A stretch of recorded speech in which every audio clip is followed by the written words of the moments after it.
Isang mapagpalang umaga po mga kapatid. Narito po tayong muli sa ating Grab Food for the Soul, our daily dose for the nourishment of our soul. Simulan po natin ang ating araw sa pagbubulay-bulay ng salita ng Diyos upang makalakad tayo sa isang mapayapang pamumuhay. Ang pamagat po ng ating paksa ngayong umaga ay caring for one another. At matatagpuan po natin ang ating batayang talata sa Gawa chapter 2 verse 45 to 46b. Ganito po ang sinasabi ng talata. Ipinagbibili nila ang kanilang mga ari-arian at ang napagbilhan ay pinamamahagi sa bawat isa ayon sa kanyang pangangailangan.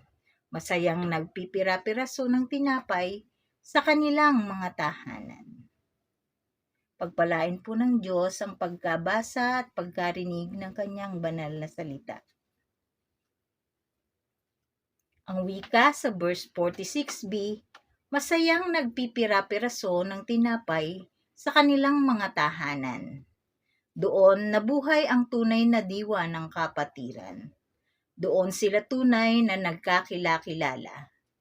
Doon naitatag ang tunay na pagmamahalan at respeto sa isa't isa. Sila'y naging kaanib ng isang malaking pamilya.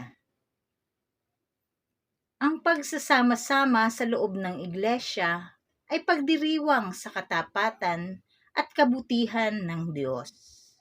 Ang pagpapailalim at pagpapatatag sa pananampalataya ay nagaganap sa maliliit na pagtitipon sa bahay ng mga miyembro, na kung tawagin natin sa ating panahon ay cell group o care group.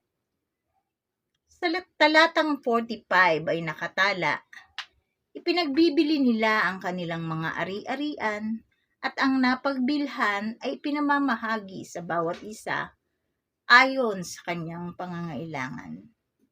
Napakagandang demonstrasyon ng pagmamalasakitan. Umabot na sila sa isang kalagayang mas mahalaga sa kanila ang relationship kaysa material things. Nagawa nilang ipagbili ang kanilang ari-arian upang matugunan ang pangangailangan ng bawat isa. Sa maraming pagkakataon, ang material possessions ay nagiging dahilan ng pag-aaway-away at pagbagsak ng samahan. Ngunit dito sa iglesia sa Acts, ang material possessions ng mga kaanib ang naging dahilan ng tunay nilang pagkakaisa. They had a very strong culture of sharing.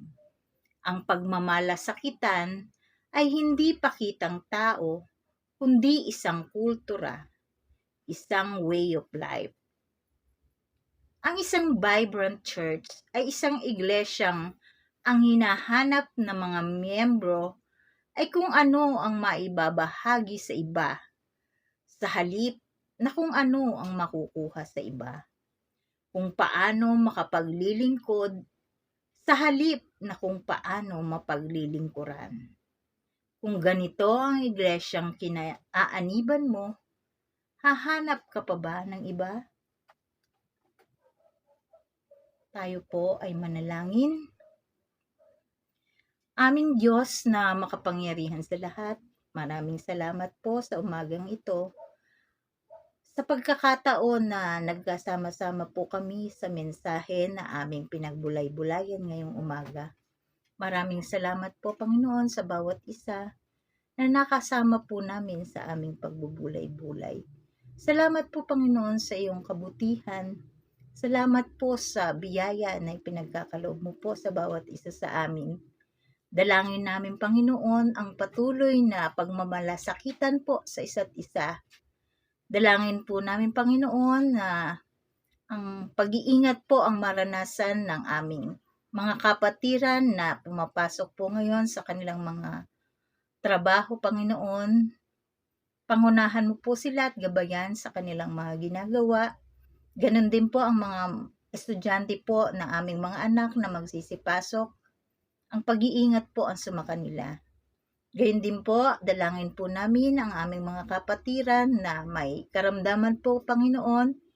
Hipuin mo po sila na iyong mapagpagaling na kamay, Panginoon. Ito po ang aming dalangin sa tanging pangalan ni Jesus. Amen. Maraming salamat po sa pagsama sa akin ngayon sa pagbubulay-bulay ng salita ng ating Panginoon. A friendly reminder to all of us po, be Christ-like in your workplace today. God bless us all, and hanggang sa muli po.